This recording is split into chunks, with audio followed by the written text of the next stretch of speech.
Good evening, good morning, good afternoon, good whatever it is, wherever you are, whoever you happen to be, and welcome once again to Nerd Week Live, the show that covers all kinds of nerd news that happened during the past week, brought to you by us, the folks here at Nerd Caliber. I'm Rodney Brown, I'm the editor-in-chief of Nerd Caliber, first-person shooter on Facebook, Burley_adopter on Twitter, a couple of other places.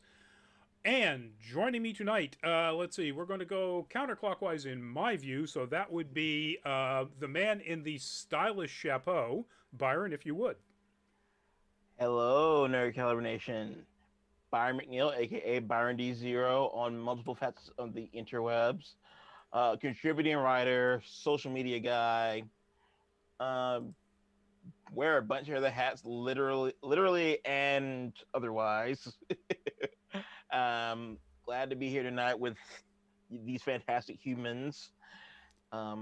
If you want to see what else I do, you can check me out on Instagram at BD0Art. That's BDZEROART. Awesome, very cool. And when we get to our outros, don't forget to plug that charity that you're Of plugging for course. June 13th or Juneteenth. And also, always wonderful to have with us Gogo, if you would. Hi, I'm Gogo Incognito. Been with Nerd Caliber a long time. I absolutely one of my favorite things to do in the world is be at cons with Nerd Caliber, interviewing people. Goodness, that is just one of my favorite things, and I hope that I get to do it again this year. Fingers crossed. I am vaccinated. Be safe, y'all. Get vaccinated. Yes. Also, to find me on the interwebs, you basically just have to remember Gogo Incognito. You type that in your browser of choice and I will pop up. And I do want to ask, if you're TikTok people, come find me on TikTok because I'm having a lot of like imposter syndrome, and if people would actually come cheer me on, I might take a lot of these videos out of drafts and actually post them. So help me, please. Please do. I am not a TikTok person. I have an account. I'll have to try to remember if I even have it on my phone. But if I do, I'll go do that. I do have TikTok, and I'm fairly active on it, and I'll help you out as soon as I get a chance. Also, welcome back, welcome back, welcome back. Oh, Thank yeah. you. Welcome back Thank you, Bill. from Ted Cruz's favorite vacation place. Beautiful Mexico. Ooh. Yeah, it was lovely. And I have to say, almost everybody, unless they were outside on the beach, were masked. So that was great to see it actually happening the way it should be. Yes. And then Especially come so back close to to America, Texas. and here now, nobody's masked anymore. So, on the chat, Sebastiano Oliveira, welcome to the show. I hope that's crying with laughter. I don't know, can't see the emoji close enough, but Creeper King, welcome back to the show. Yes, nerds do rule, and good for you getting vaccinated tomorrow. Number one, first shot or second shot? I was going to say number one or number two, and that's just not right. So either way, good for you for getting the vaccination. I'm this many. I'm just, yeah. No, it's only. And I am 3 days after my 3 weeks after my second shot, so fully vaccinated. And so we are going to just a first shot. Awesome, very cool. Hopefully you have minuscule to no side effects. Side effects. So we're going to start with the same thing we started with last week, and gosh, it's a bummer. But last week we reported about all of the ridiculously well-known and not very secrets about John Barrowman's very inappropriate activity on sets of both Doctor Who and Torchwood. This is, of course, John Barrowman as Jack Harkness. This is from the most recent Doctor Who Christmas special. And so the news is now he has been dropped from a number of... he's been dropped from one particular production, and the second production just isn't happening at all. The first one is something called Doctor Who Time Fracture, and it's an audience participation theatrical event. So you go into a facility in which the set is 360 degrees around you, and you're part of the actual theatrical event and presentation. he had already pre-recorded a cameo appearance for this thing, Time Fracture, and the company that's making it, an immersive company called Immersive Everywhere, has said that they are not going forward with his cameo in their production. They're just pulling it. And then he was going to be doing an audio adventure, which sounds sort of like a podcasty kind of audio game. I'm not really sure exactly what it is.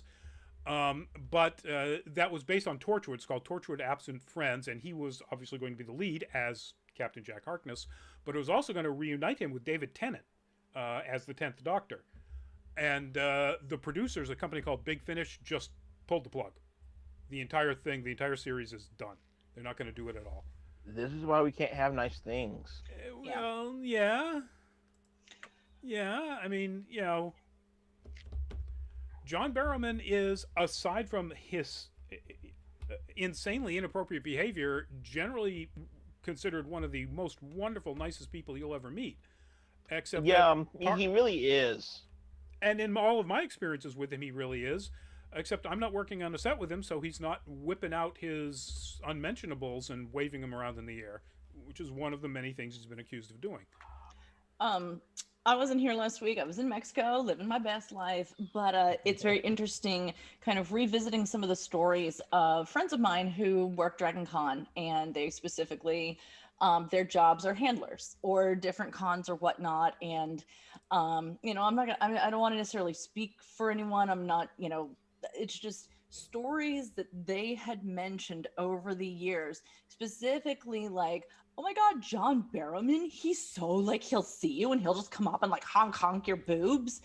And there's, you know, there's some people, it's like, oh, well, a gay man can get away with that. No, they can't. No, like one of the worst interactions I ever had with being physically molested or harassed, was by a gay man out on the street doing stuff in New York City. So just because you're gay doesn't mean you can get away with, you know, doing that. And just, it sort of sheds new light on these things where people are like, I guess that's just him, but it's still like your boobs were grabbed without your permission. Yeah. And he certainly doesn't restrict himself to what is clearly not a sexuality of interest to him. I have a friend who is a cosplayer, who is a super bodybuilder, jacked cosplayer. So he almost always cosplays like Conan or, you know, characters like that, He-Man and so on. And he actually gets a kick out of it whenever he sees John Barrowman. John Barrowman will grab his ass. Now, just because he gets a kick out of it doesn't make it appropriate, particularly because it's done, you know, at his table on a con floor. So, you know, it's not like he gets away with harassing women because he's gay. He harasses gay men, too, all the time. Yeah. I mean, when I met him at Boston Comic Con 4 years ago, I was told basically not to touch him like that, which I, again, totally get consent is sexy, all that. But I've heard so many stories about how, like, his husband is kind of just like his husband kind of just is not cool whenever he acts out like that. Yeah. So let's not talk about stories that we heard at cons about how people who are not the subject of the story behave. Yeah. Oh, of course. Yeah. I'm just saying that to say that, like, maybe it's all just for his amusement. I don't know, but even so, if that is the case, that's not okay for anyone. Like, yeah, it's never okay for anyone. It's never okay for anyone, even if you are just doing it as a joke. That, you know, whipping your junk out, you know, sure, it's for his amusement, ain't for the amusement of anybody else. So, and it's harassment. You know, literally, it's actually a sex crime. Yep. So I've done my share of jokes that were inappropriate in the grand scheme of things, but especially as a teenager, and there were consequences and repercussions for that kind of stuff. Yep. And now we're seeing that we're seeing consequences and, you know, repercussions and, you know, accountability. Yes. Yeah, Sadly. just because you're really popular, you're really famous, you're really good looking, doesn't Or mean really that you. oblivious. Or in his case, really super charming and nice in everything aside from this. Yeah, You know, doesn't mean you can just get away with groping or fondling other people because you think it's funny. yep. Creeper King puts it succinctly: harassment is harassment. Boom. Um, That's also it. says, you know what they say, don't meet your heroes. Yeah, except, all of us have met Barrowman, and like I said, he is just one of the most charming, seemingly wonderful people you'll ever meet, as long as you're not the kind of person he feels like he's gonna whip his stuff out around.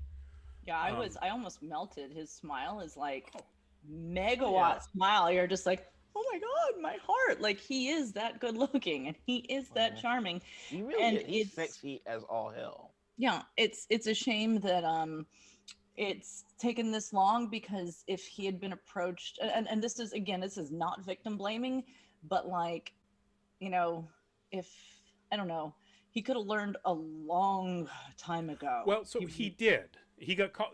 The reason this is coming up is because of the whole Noel Clark stuff, which we talked about 2 weeks ago.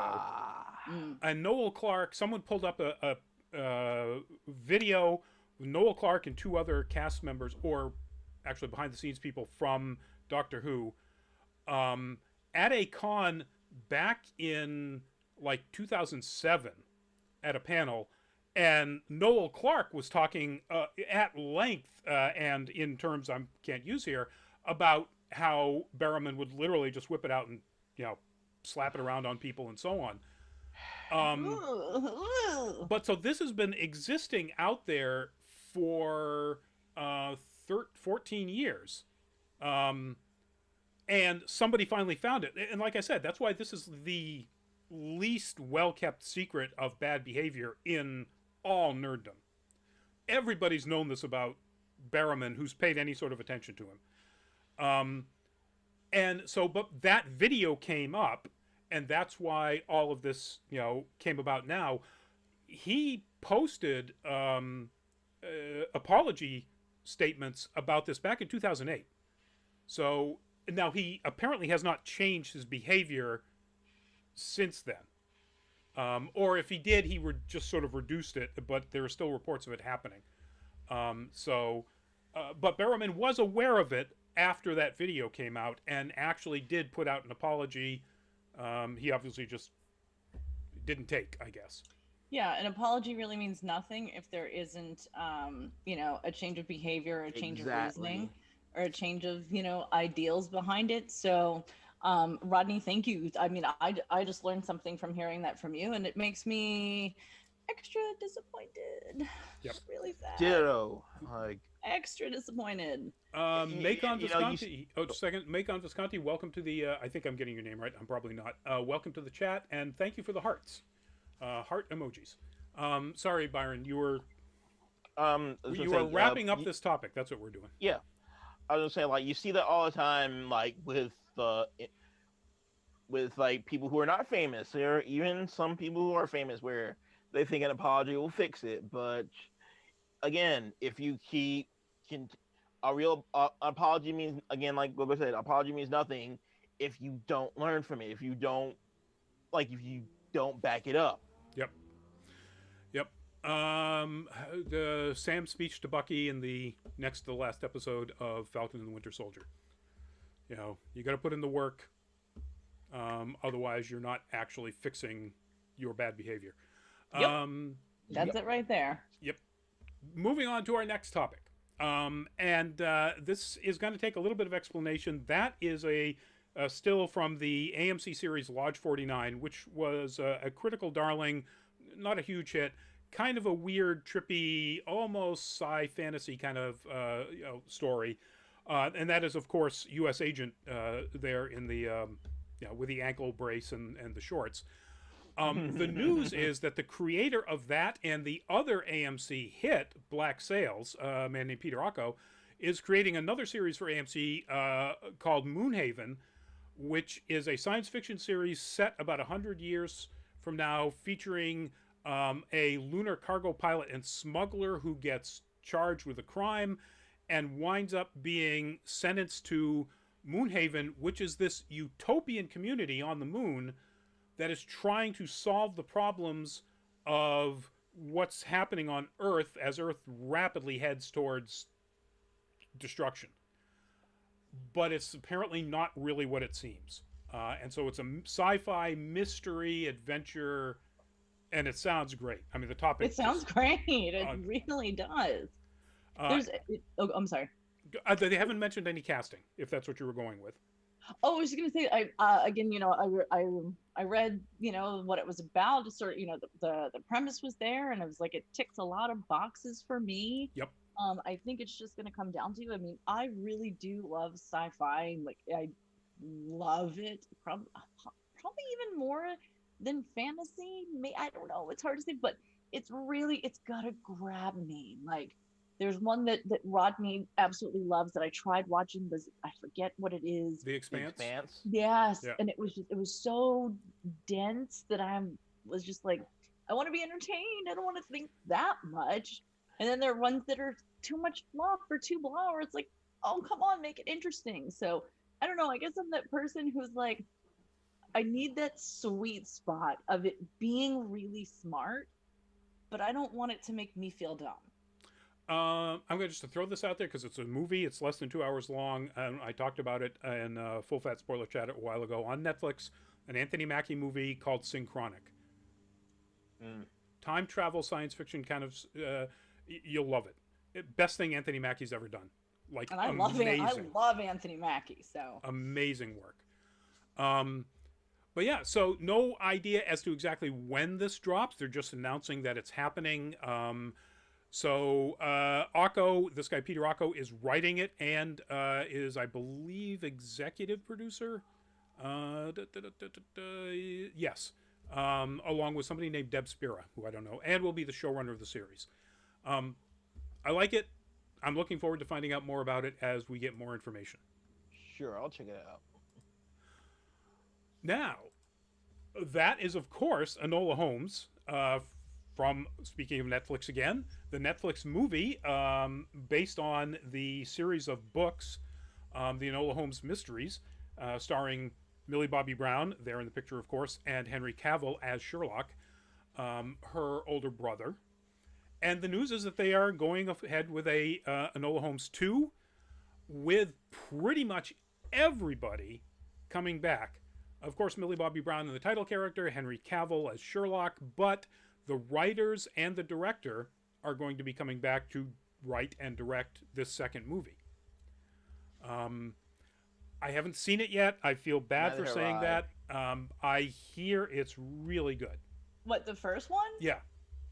Okay, I have seen it. I wanted to love it so much. So I am basically like, give me a Sherlock thing and make it decent, make it good, and I'm really happy. Like, that was like my mom when I was just a little kid. She would read me from the original. She read like, that was some of my like bedtime stories. That was my childhood. Definitely. Yeah, right. And Henry Cavill is the most wooden, un-Sherlockian Sherlock.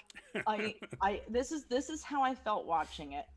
I felt embarrassed for Millie Bobby Brown. I felt bad for her because there was so much potential, and like, she's so vibrant, she's so expressive, she carried that whole thing on these little shoulders. It's like, it must be so heavy. I'm so sorry. That's not to say that she didn't deliver an incredible performance. That also, there were some really great and very timely bits in there about racism and politics and white privilege. So I loved that. Helena Bonham Carter, I'm glad they're doing a second one because, not to spoil if you haven't seen the first, but there is intrigue. So I'd like to see where that goes. But for the love of Sherlock, come on, Henry Cavill. Yeah, I've noticed that with like a lot of Henry Cavill's performances where he has this tendency to lean in way too much into the stoicism of his characters. Like, Man from U.N.C.L.E. is a perfect example of that. Yeah. Yep. as well as like he does the same performance in The Witcher. It works better for Geralt because that is his character. Yeah, I mean, I get a little. His Geralt is a little bit more angry, even than the Geralt in the games, anyway. And I get that clearly. So I think that's one where he shows at least some kind of emotion. But I get your point too. Whatever Mission Impossible, Ghost Protocol, Mission Impossible. Yeah. You know, that character was, you know, a wonderful mustache. And a great fighter. I mean, he you know, and that was pretty much it. That mustache. If you go back to the original source material, if you read the original Holmes books, Rodney, I'm wondering whether or not Sherlock, as portrayed in the Enola Holmes mysteries books, is in fact a bit of a stick in the mud to allow Enola to be more exciting. Okay, I didn't know that there were Enola Holmes books. Yeah, these are based on a series. I think there's 5 out there. I was thinking of, you know, the original, like Arthur Conan Doyle, which again is, it's all told through you know, Watson, etc. But you know, there is life. Like Sherlock isn't this stoic stick in the mud. You know, he's eccentric, not like, you know, cuckoo, like weird, like woo, jazz hands. Yeah, Mycroft is more the stoic one by comparison. True. But okay, so I maybe Henry Cavill is acting perfectly for how these books are, but again, it was a disappointing take on Sherlock Holmes. Millie Bobby Brown was amazing. Of course, I will watch the next one because I want to see where it goes. Yeah. The first one left off with some unanswered questions, so let's see what happens. And I got that wrong. There are 6 books in total. The first and the 5th were actually nominated for Edgar Awards, the book awards for mystery writers. Okay.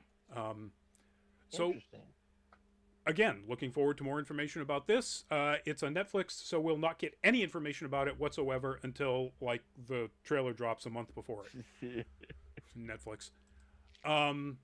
Moving on to our next topic. This on paper sounds amazing. So that are the people associated with an upcoming FXX animated comedy series, the same network channel that brings you Archer. The comedy series called Little Demon, that is going to star and is being produced by Danny DeVito. It will have his daughter Lucy DeVito, who is the one next to him in this picture, Aubrey Plaza, and it's being executive produced by Dan Harmon, Rick and Morty. Okay. Yeah. Sign me up. Sign me up. Danny DeVito plays Satan. It takes place 13 years after Satan knocked up Aubrey Plaza's character. And now she's a single mom trying to deal with her daughter, who is literally a female Antichrist. So a little, okay, I'm kind of like, I don't know if y'all remember Ugly Americans? The animated series, Ugly Americans. I remember the title. I don't really remember anything about it. I lived for that. What series is this? Ugly Americans. It's sort of an indie animated. It was on like FXX or it's on Comedy Central. or Comedy Central or something. Anyway, that was the same. That one of the main characters was exactly that, daughter of the devil with a single mom, etc. I'm not saying that's a bad thing. I'm saying that there's a lot that can be mined from that. Exactly. And again, like Aubrey Plaza, Danny DeVito, Dan Harmon, hit or miss, but he tries. Yeah. I just worry that it's going to evolve into another train wreck like Lucy, Daughter of the Devil, or Xavier, Renegade Angel. I don't know. With the people behind it, I mean, Harmon does have a good track record, whether you like everything he does or not. Right. And I would listen to both Danny DeVito and Aubrey Plaza do anything. They're just geniuses. Oh yeah, so fun. Comic geniuses. Timing, just Boom. Yep. I don't know much about Danny DeVito's daughter, but if she's a chip off the old block, if she's a splinter She's off the actually old block. there. I forget the name of the show that was on Hulu a while back, but it was Lucy DeVito was in it. And the dude who was the voice of Coop in Megas XLR was in it as well. I can't remember the name of the show at all, but she was pretty hilarious in that. One, kudos for dropping a Megas XLR reference. But of course, chicks dig giant robots. Wow. Wow. I haven't thought about that, although it's really appropriate for an upcoming topic. Tangentially. Anyway, again, just announced. We don't know when this is going to happen. There's an awful lot of who's repping who, and and all the sort of stuff that Deadline puts in their articles, and who cares. But because of the deal, it will be FXX and FX on Hulu, so it will be streaming on Hulu as well. So if you don't have FXX, if you don't have cable, so you'll be able to get it. And again, looking forward to finding out more about it and seeing where it goes. For sure. All right, this dropped today, and I swear I almost threw something at my computer screen. That is a scene from the first, or still from the first scene of the classic vampire movie, The Hunger. And the news is that Warner Brothers is going to remake The Hunger. And before you get into the whole why, or at least I'm going to get into the whole why, the writer is somebody who has written for American Horror Story. Okay.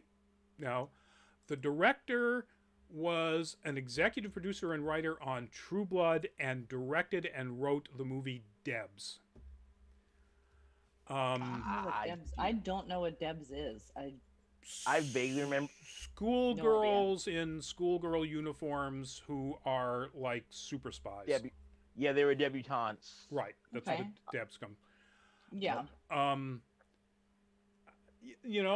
that's, as far as I can tell, that's almost the only direction credits for this for Angela Robinson. And so I don't know that means that Angela Robinson can't handle this, or I can't imagine it being anything remotely as beautifully filmed or as stylish as Tony Scott's breakthrough. I mean, this is what made Tony Scott as a director. You look at a movie and go, "Oh, it's a Tony Scott movie."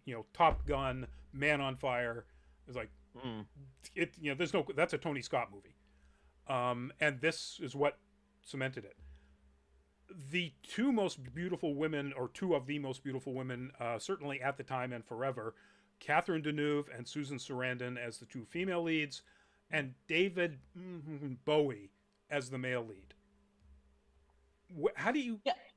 I'm looking at this picture right now. I didn't know that. I actually don't know much about The Hunger, so I'm listening to you talk about it, and I'm looking at the little press release thing that we got in our news thing, and I'm like, that guy looks an awful lot like Bowie. Because that is Bowie. Yes. How did I miss a vampire movie with David M.F. Bowie? I'm gonna have to go back and watch this. You absolutely have to watch it. I will have to check it out myself. So yeah, I can't believe I missed this. This also gives me the opportunity to plug next Monday. No Nerd Caliber is going to be about our top 3 vampire films, because on next Thursday or shows, because next Thursday we're going to be talking about Castlevania in Full Fat Spoiler Chat.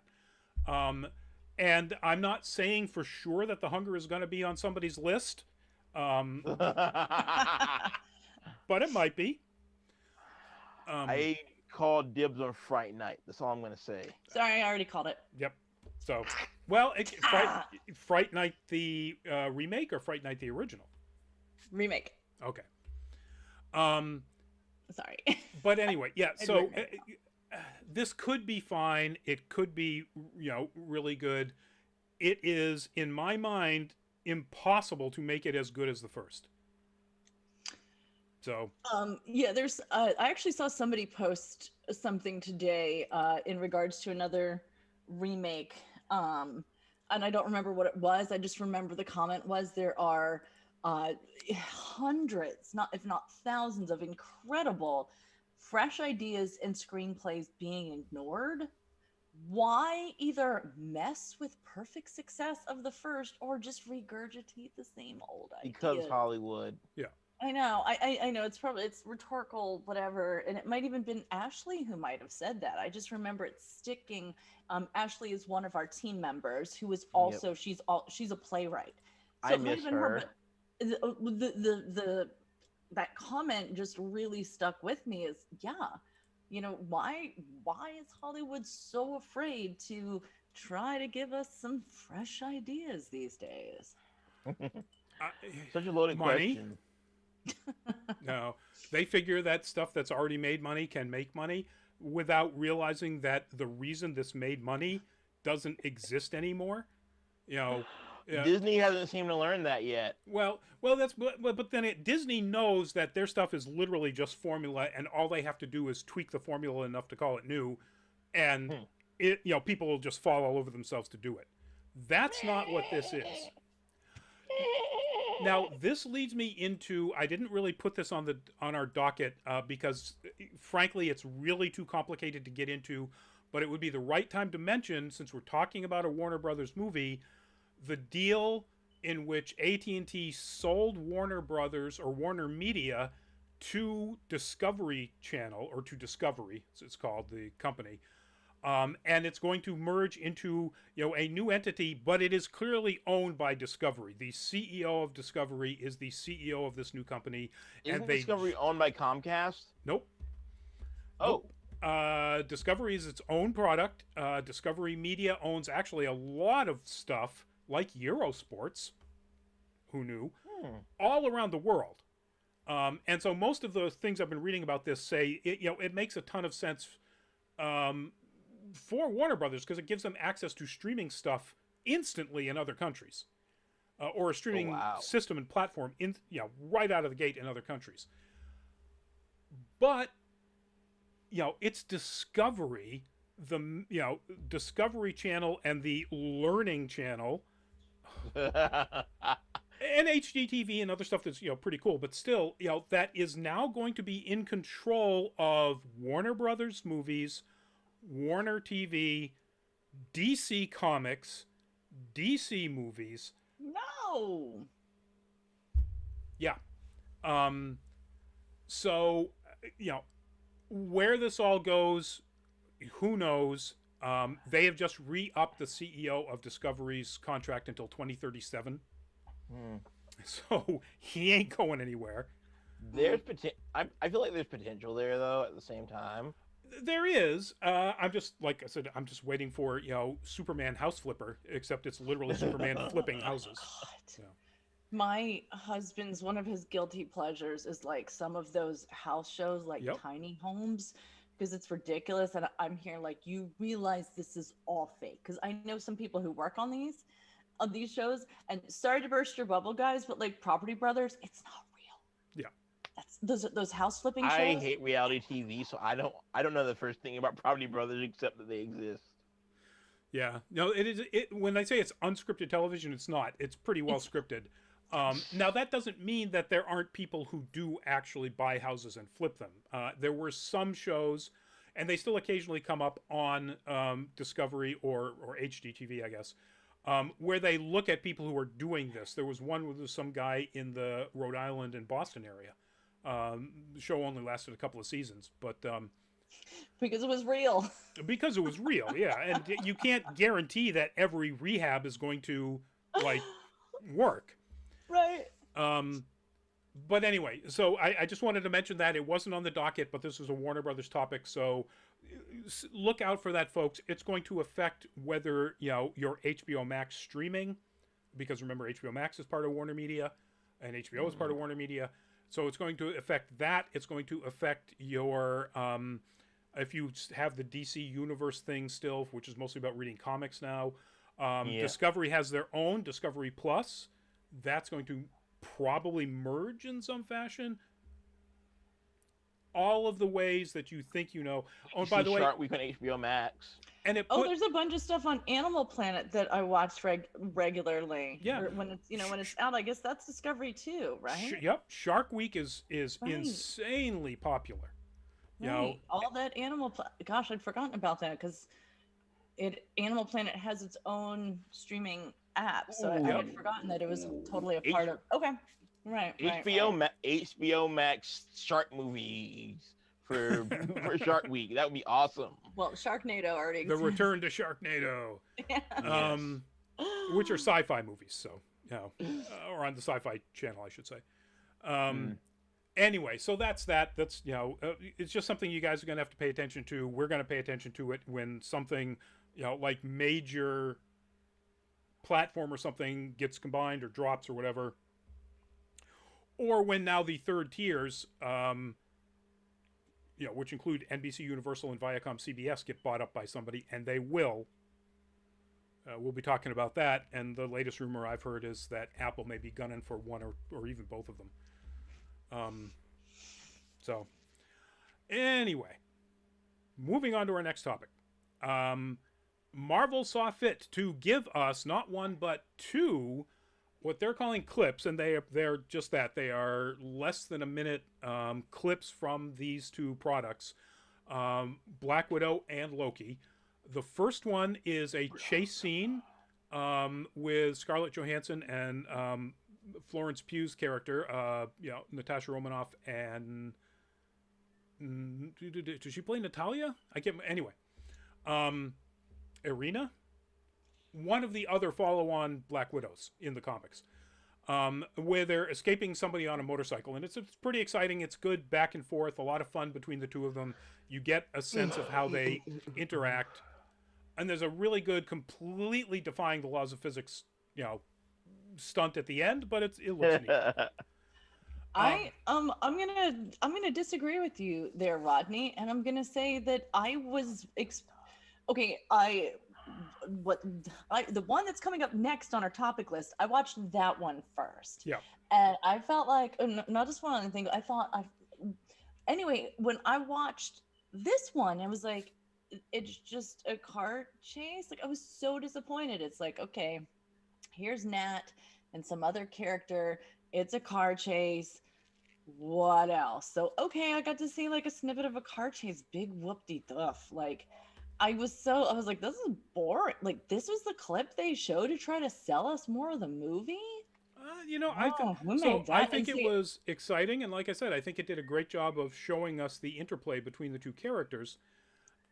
You're right, it didn't give away anything, or wasn't, but then again, neither did, and now we're talking about the next one, the Loki clip. The difference is that you've got Tom Hiddleston and Owen Wilson literally just talking at each other. And those two guys are worth sitting down and listening to just talk at each other. I haven't seen either one of them, but you should. The whole idea of like Tom Hiddleston and Owen Wilson feeding off each other just sounds like so much fun, because I love the opportunity, the possibility of Tom Hiddleston impersonating Owen Wilson just to cheese him off. Now that doesn't happen, or it's not in this clip. It didn't happen in this clip, but yeah, again, okay, so I watched the Loki one first because that is my jam. Loki is my boy. June can't get here fast enough. It can't get here fast enough, and every single thing that I've seen, every little tidbit that they put out just makes me more and more excited.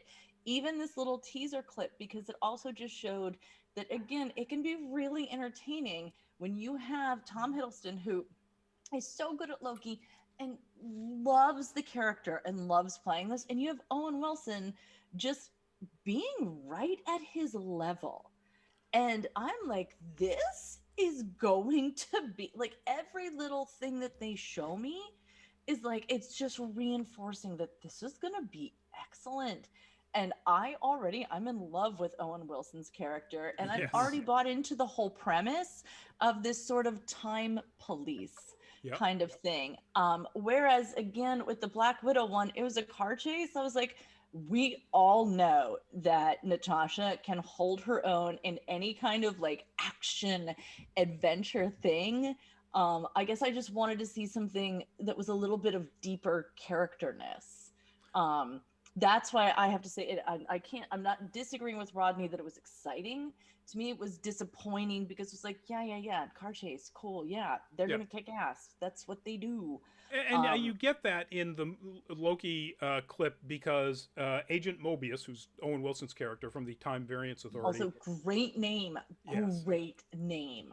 It really is. is he basically picks Loki apart. You know, he verbally just, you know, Loki cannot get an edge on him at all. And it's wonderful to see. It is. And It really give is. Hiddleston all the credit. He is completely back in the original Avengers Loki attitude. Like, and you don't really see that in any of the previous clips because you don't get any really extended, you know, dialogue from him. It's mostly just quick cuts. Here you get a lot of his dialogue, and boy, is his attitude right back there, as it should be, because that's That's this the Loki that we know. Yeah. Yeah. Creeper King. So speaking of Marvel, and even though it's Sony, who's excited for Carnage, for Let There Be Carnage? You might have already talked about it, but still, we did. We talked about it last week. So if you want to go and check out last week's Nerd Week Live, you can just scroll forward until I think it was the last topic, right, Byron? Yes, I yeah. believe so. So just scroll until you see the image come up, and then you can get our take on it. Quick take is, I'm not thrilled by the fact that they're leaning heavily into the silliness. The silliness was an accident of the first movie, and Yes. Oh, we're talking about Venom 2, I guess. Yeah, the trailer for Let There Okay. Be Carnage dropped last week, and we talked about it last week. Yeah. So Creeper King, go check it out if you want to hear all of ours. I think it's Byron, me, Greg. I think that was Lewis. it. Oh, I think Lewis it was- and Lewis. Yes. Talk about our opinions about it. So go check out last week's show. But that's my quick take on it. Oh, it's still Venom. It's still exciting, but nah. I was hoping It for looks more better from than Andy the first Serkis. one. It looks better than the first one. It looks better. I mean, from what I've seen, I don't know. I didn't like the first one when I first watched it, and then it grew on me. I was like, embrace the Grew on you. dumb, like embrace the dumb, and just like let That it- was a far reach there, Rodney. Grew on What- you what- like a what- symbiote. That was a far reach one. Sorry. But yeah, no, and I agree. It was stupid, and then I realized, okay, well, it's pretty stupid fun. Yeah, exactly. It's stupid fun. Just go with it, and it's like one I can just put on in the background, and Yeah. and whatever. Or it's like a rainy day rewatch. I know everything that's gonna happen. I just enjoy the like, yuck. Or a drinking game movie. Now, speaking of stupid fun, that is, of course, Dr. and Mrs. the Monarch. That is Lady D Cosplay, or Lady D Cos 613. I can't remember her Instagram handle right now. Lady D LD Cos 613 or something like that. Anyway, the news here is that we are going to be getting three movies. Oh no, I'm out of order. There we go. I lost my place. We are getting three movies from three of the properties from Adult Swim. Venture Brothers is one of them. Yes. Yeah. Metalocalypse, of all things. And Aqua Teen Hunger Force. Another Aqua Teen movie. Was there an original? Was there another one? Yes, there was. I went to the theaters to go watch it. Oh wow. Well, here's one of the things that this article says is that you won't be going to the theaters to watch these. These will be what we used to call direct-to-video, except in this case it's direct to HBO Max, Blu-ray, and digital. Well, no, it will eventually hit HBO Max and Adult Swim 90 days after it's been available to purchase either physically as a Blu-ray or as a digital download. Oh, great googly moogly. So, so we won't have anywhere near the production value that we would hope for. about that. I mean, Production value never really comes up when people are talking about these things. I mean, I kind of I disagree because I think, Venture Brothers and Metalocalypse, which I love, like Death Clock forever. Love, love, love, love, love. And I forgot how much I loved it until I realized, oh my gosh, there's going to be a movie. This is superb. But honestly, when you think about it, Death Clock was not an animation that you watched for the animation. No. I mean, True. it was like kind of things where the mouth is just, Well, yeah, I feel like most of those IPs were like that, though, with the exception of Venture Brothers. Venture Yeah, well, Brothers and was probably Brothers- the most sophisticated animation. and I mean, when you watch the early seasons, it's a style, it's a choice. Oh yeah, no, it's a choice. Aqua Yeah. Teen Hunger Force could be made by a high school animation club, Yeah, really. Which isn't a knock on it. That's what they No. were going for. That's it. Yes, it's their thing. And then Venture Brothers really, really improved in terms of everything. The animation, the character design, the sets, the sophistication of it. As we talked about a while ago, Greg, another of our team members, Greg and I are Venture Brothers super fans, even though some of the early ones don't really hold up anymore, and there's things that are not cool at all anymore. But the You mean you don't like Sergeant Hatred? well, I think you're going more for the whole trans question. yeah, Yeah. Sort of like trans hate baiting, like gay panic, that Yeah. kind of thing. The transphobia, some homophobia. Definitely a product of its time. Yeah, even though one of the two creators, I forget which, is is a pansexual human. They just sort of like went with it. But where they did leave off with the last season was set up to then really take us in some interesting directions, and it was crushing to me that it was canceled, even though I understand it because like Rick and Morty, these two creators had a devil of a time ever getting their stuff done on time and on budget. Oh yeah, worse than Rick and Morty, frankly. But... Worse, yes. We waited upwards of 3 to 3.5 years between seasons sometimes. This is true. Wow. Yep. Doc Hammer and Jackson Public. That's right. Yep. Now, what they're saying here in these articles is that almost every one of these is a story that's going to take place pretty much right after the end of their particular runs. Which is good in that, it gives all of the fans, something to tie on to that isn't just a kind of a money grab. It actually continues the stories. I do have some thoughts on the Venture Brothers movie, exactly, because I recently revisited the 2 TV Johnny Quest movies. Oh yeah. Yeah, Johnny's Golden Quest and Johnny Quest versus the Cyber Insects, and I'm just thinking, okay, so if we don't have one episode where their mother was alive all along and gets killed off in the movie, I'm going to be very disappointed, because this show was all about the subversion of the tropes that Johnny Quest milked the hell out of. Yeah, but I think they moved on past that with their. They had developed their own lore so deeply. Are we talking about Johnny Quest or the Venture Brothers? Venture Brothers. Yes. That I think they had moved past being just a parody of Johnny Quest. Oh, absolutely. And again, in terms of the question of like who is their mommy, the deeper you got into it, and again, there was even this like one-shot Halloween special where and this has been out for a really long time, so sorry, I'm going to spoil a little thing if Rodney says that's okay. That's okay.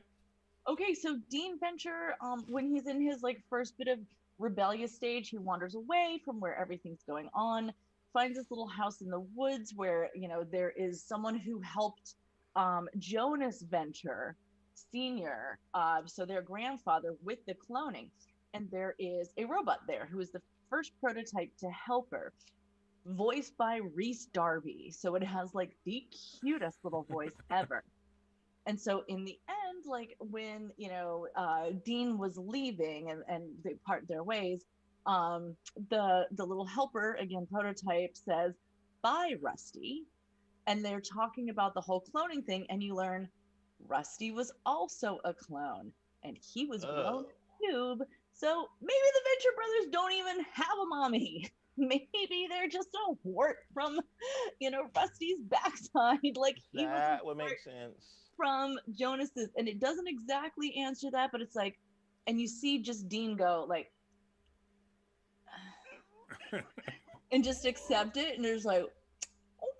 But again, that was a one-off special that was not part of the season. You had to find it separately. That's pretty cool. I remember watching when I first realized, because I hadn't watched it consecutively through, that they realized they were clones. It just blew my mind. Blew my. I was like, wow, this cartoon, this silly parody of Johnny Quest, that's deep. It really did evolve from that. And again, I don't want to, if you haven't seen the last season, again, you have evolution and development of all your main characters, including the Monarch and Two-Ton 21, and Dr. and Mrs. the Monarch, and all the characters. And I don't want to give away the big twist, but don't. I'm not, but I do want to see it continued and followed up with. All right. Excellent. So no statements about when these will reach your VOD, on demand or whatever. So I'm guessing 2022 at some point. Probably. Well, with the Venture Brothers, who knows? Good point. I'm still going to hold out for that spoof of Johnny's Golden Quest. Well, it could happen. Put it that way. Just because I'm so mad about how that. I'm still mad. Years later, I'm still mad about the plot twist in Johnny's Golden Quest.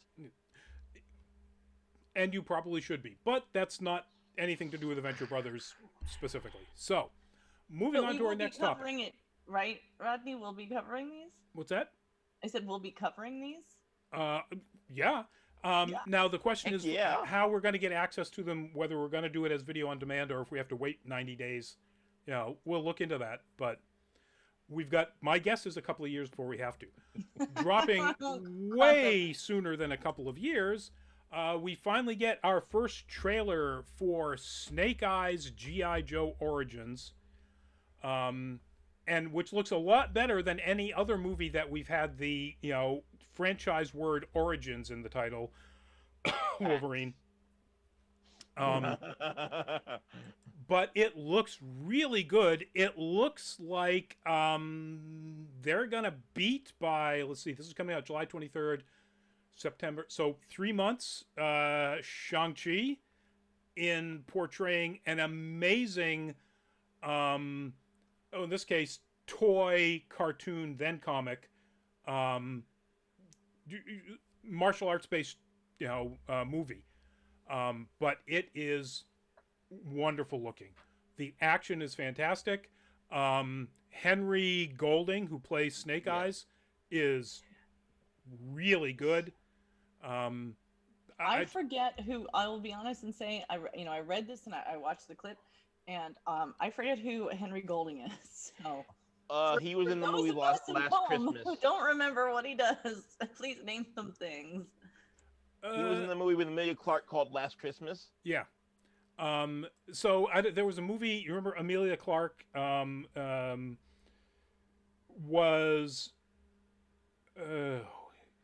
I can't remember the character. She had run away from home. She had difficulties, winds up working at a Christmas decorations type shop in, I think, some part of London, and it's a rom-com, and she winds up falling for this Asian British guy, and it's this rom-com about the two of them falling in love around Christmas. Twist.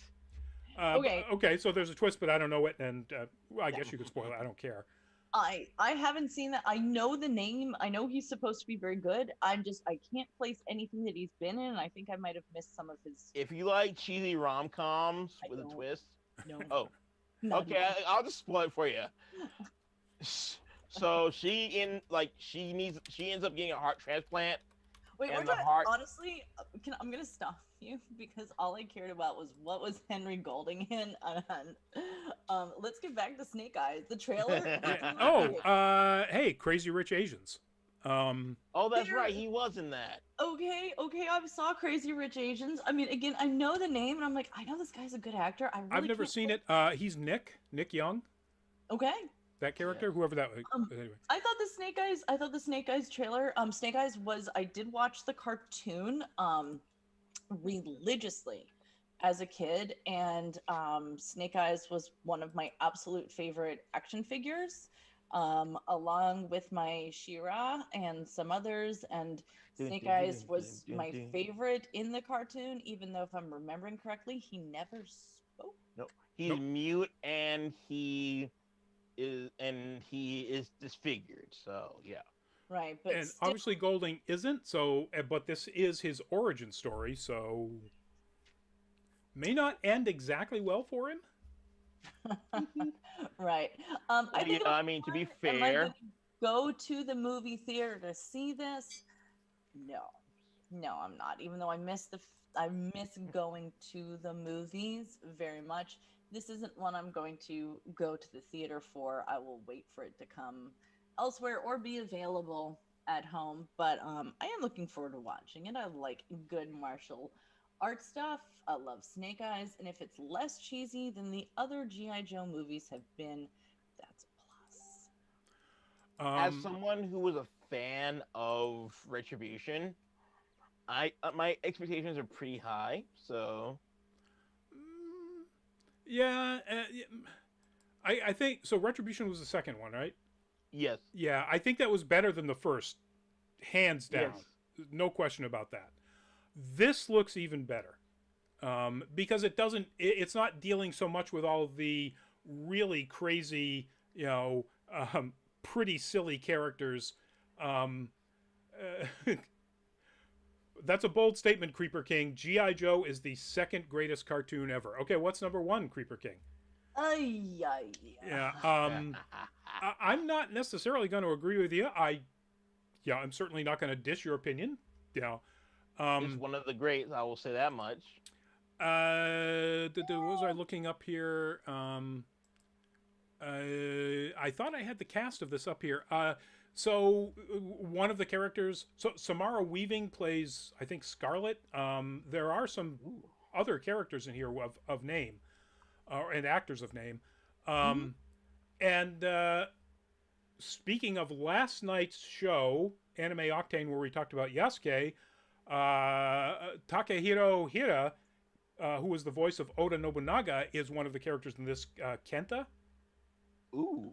I remember reading all of this earlier, but I don't have the article pulled up, so that sounds correct.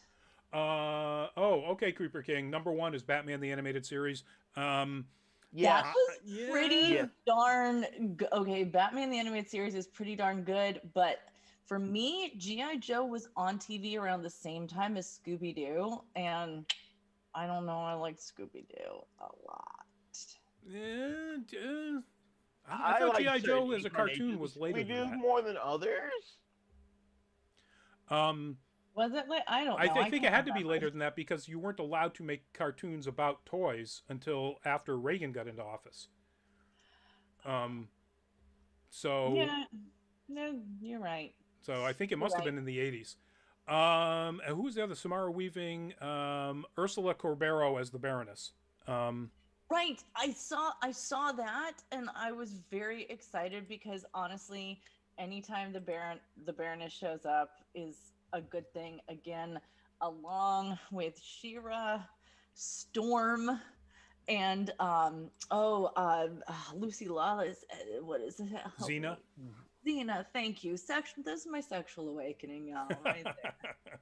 Ooh, I would love to see. I'm not gonna disagree with you. Actually, I have a type. Okay, kick-ass women, for sure. I think mine Same, was, if fam, anybody same. remembers the live-action Saturday morning series ISIS from back in the early 70s.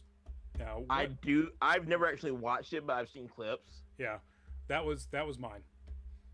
That dropped when I was like 12 or 13, and I dropped, as they say. I would say Gabrielle was probably mine. Okay, all right, and that's an interesting statement about your type. But we're getting off the topic. Well, you know, they called her Fab. They called her Fab. Love it. Fab Abs Fab Abs Gap for a reason. That's all I'm gonna say. But yeah, no, it's exciting that the bareness is going to be there again. Like, I think again, there's so much that can really be done with that character as well. You know, and in a way that's not cheesy. Like, I always had a really hard time taking Cobra Commander seriously. You know, and again, I did watch this. I did watch the cartoons religiously. So anyway, good. G.I. Joe Resolute on Adult Swim was the only time I ever took Cobra Commander seriously. Don't know that I watched that. That was the one. Yeah, it was on Adult Swim though. Time to move on. Yep. To our final topic. Speaking of cartoons, we finally get our first look at the upcoming Masters of the Universe reboot run as showrunner Kevin Smith, Masters of the Universe Revelation, and boy does it look not even remotely snoochy or boochy. It looks badass. What is it? I don't know what this is.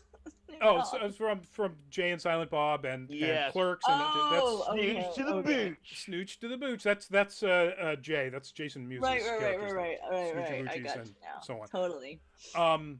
It looks badass. The character designs are fantastic. Yes. They aren't wildly different.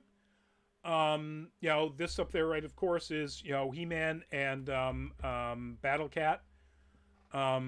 Which is being voiced by Stephen Root. Stephen Root as both Battle Cat and Cringer.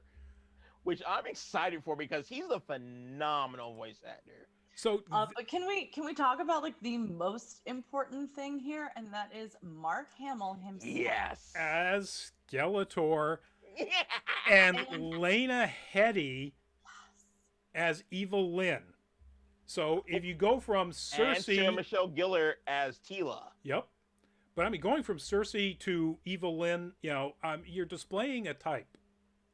I'm just saying. Absolutely. And I am here for that, which means I will be cosplaying this character I never really cared about previously.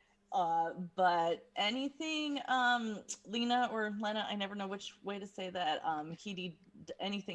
Anything she does. Yep. She is a goddess up on high, and I live. I needed to interject for a second. You guys are forgetting one very important casting choice, and that is the casting of Mothman, who is the original Skeletor, Alan Oppenheimer. Yep. Yes. But even so, Kevin Conroy as Merman, Liam Cunningham, the Onion Knight himself from Game of Thrones, as Man-at-Arms. Nice. Such a good voice. I missed a few of these. I think I got to Lena Headey. Well, so they did. This is coming off the IMDb. They didn't have a lot of these in the IMDb. Henry Rollins as Triclops. Ooh. That's fun. Henry freaking Rollins. And then other voice, masters. Kevin Michael Richardson as Beastman. Phil Lamar as Hero. Phil Lamar is amazing. Oh, so good. Yes. But So and good. then other people from from kind of the Askew universe, or View Askew universe. Kevin Smith's overall production thing. Justin Long as Roboto. His own daughter Harley Quinn Smith as Ilena. Alicia Silverstone as Queen Marlena. Oh, fun. Just the voice cast alone looks fantastic. The artwork looks great. We don't have to worry about the quartering doing a video complaining about this one, thankfully. Probably not. You never know, though. But I think it looks great. Luminous. Isis was great, but could not compete with Batgirl, Wonder Woman, and Electro Woman and Dyna Girl. Electro Woman and Dyna Girl, dude. That's a deep cut. So I'm not the oldest So person deep, here. I don't even. Yeah, I've that's heard the long. names. I've never actually seen the original show. I have. And I disagree with you, Luminous. I think Isis, for my particular interests at that age, for that particular reason alone, Wonder Woman was a better show. True. Oh, Wonder Woman also, yes, not Yeah. really sexual awakening. I just wanted to be her, Yes. Linda Carter. And then Creeper King, Mark Hamill is the god at voice acting. I have the power. Thank the gods for this cast. It looks absolutely sharp as a tack. I love the look of the design. We haven't seen any of the animation, so I'm not sure how smooth or how much sakaga there's going to be. There's an anime term for smooth and exciting fighting. Well, I mean, if we're talking about Sakuga quality, it has a lot to live up to compared to the 2003 series. God, I barely remember the 2003 series.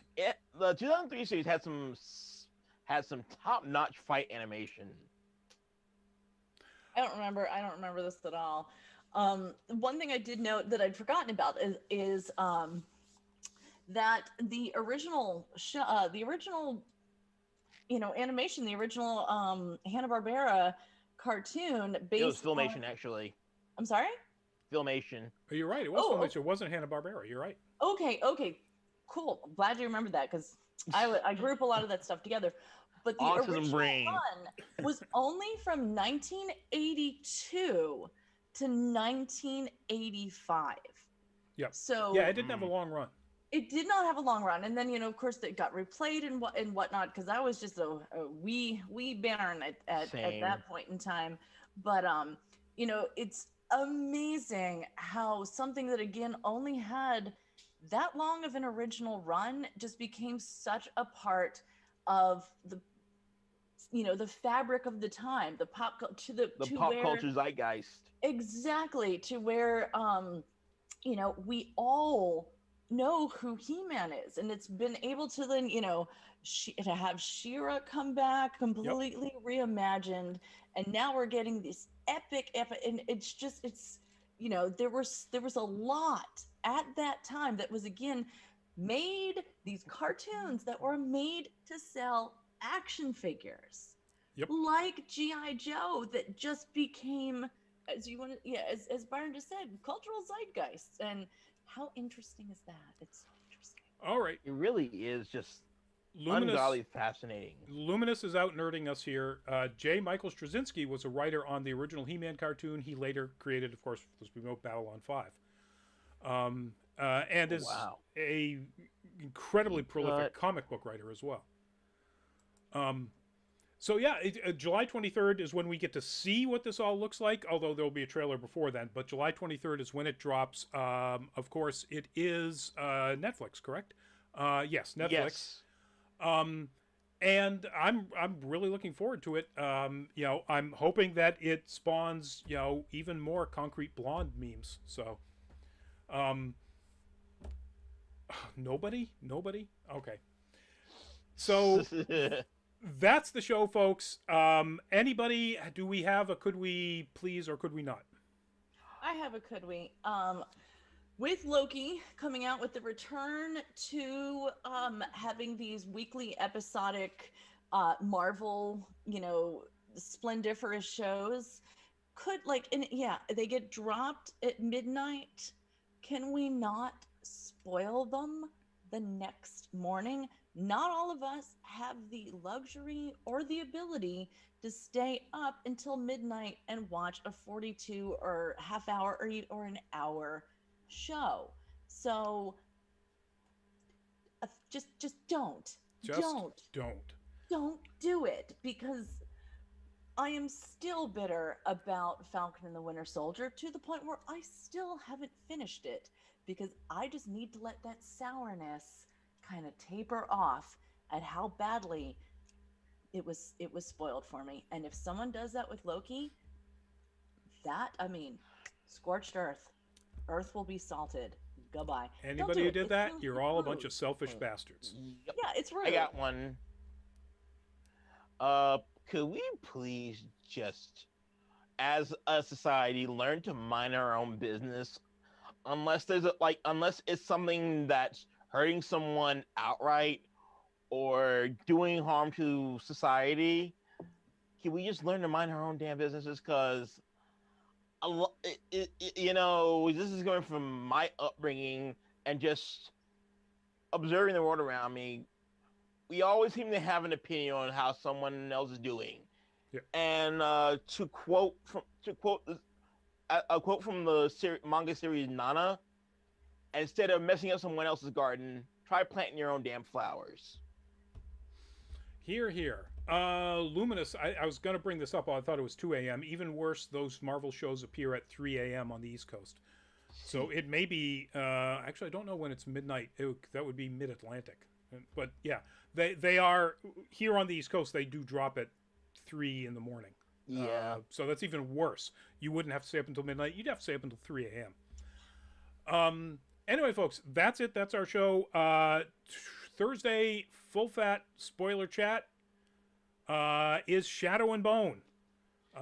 Wonderful Netflix series. I'm sorry I gave away my opinion. It may be a wonderful Netflix series. It may suck. It's, you know what? It's a little complicated. It is a little complicated, and we'll get into that, I'm sure. Yep. But yes, if you have seen it and you want to discuss it, or if you haven't seen it but you don't mind spoilers, Thursday, 8 p.m., full fat spoiler chat. Also, if you have certain triggers and there are certain tropes that you want to avoid, you might want to watch the show, because there are things that there are some things that happen that may not be good for everyone. So Always important. True. That's a good point. And you know what? Now that I think about it, I may have to put a CW in the description when I create the event itself. But and then, of course, next Monday, we already talked about this, is No Nerd Caliber. We're going to be talking about our top 3 favorite vampire movies or TV shows. And that's it until we get to the next Nerd Week Live. you guys are going to be seeing a lot of me for the next little bit. So, you know. Huzzah. And very much huzzah. Luminous, will you talk about the Nevers at some point? It is not currently on our schedule, and it did just end, so it should be soon if we have an open slot for it. Manny and I are going to be meeting pretty soon to go over extending, the full fat spoiler chat schedule. Yes, Jupiter's Legacy is on the slot, although I can't remember exactly when. I'm sorry, that slipped out. I'm sorry, what? We didn't hear you, so you're good. Yeah. I hissed. Oh, about Jupiter's Legacy? Yep. Okay, I haven't watched the whole thing, so shh. I haven't started it yet. Yeah. I got sucked into the house husband animation. It wasn't animated. But anyway, that's where you can find us, folks. And everybody is going to give your goodbyes. Byron. All right. So as Rodney mentioned earlier, I'm promoting a local charity in the Boston area called The Black Project, spelled BLAC. And they are a pro-black nonprofit in the area. I'm running a GoFundMe for it, but if you want to check it out, just search for it again. And that's BLAC project in Google, multiple facets of the internet. They're a great organization. I highly recommend finding out more about it as soon as humanly possible. Cool. Awesome. Go. If you give us a goodbye. That reminds me, I actually am going to be streaming for a charity that helps Black people as well, and provides supplies, like very necessary supplies, like backpacks and school things to students who may not be able to have them. I will be working with streaming for this charity, which I will have to come back to you on that once it gets cleared. But we're going to be streaming the new Resident Evil. Oh, So, nice. yes. Are you going to cosplay as Vampire Waifu? That's going to happen actually very soon when I go up to work with Greg at Red Raven Studios. But yes, Oh, I'm sorry. I didn't mean to say that out loud. but yes, there will be some revisiting of Jill Valentine, and there will be some Lady D. But because there's actually the charity is wonderful, but it's actually there's like 4 words, so I don't want to misdo it. I will bring it up next time. Okay. And I should hopefully have some dates and when roll. that's going to start. Cool. Awesome. Thank you, folks. Thank you, everybody in the chat, for your awesome comments and your questions and your observations. It was wonderful. And so we will see you Thursday or Monday or Tuesday or some other time. Please, everybody, get vaccinated if you haven't. Make that appointment. There's literally open slots everywhere around the country. There is no reason to not get whichever one of the vaccines you want to get right now. You know, you could probably make an appointment tomorrow, wherever you are.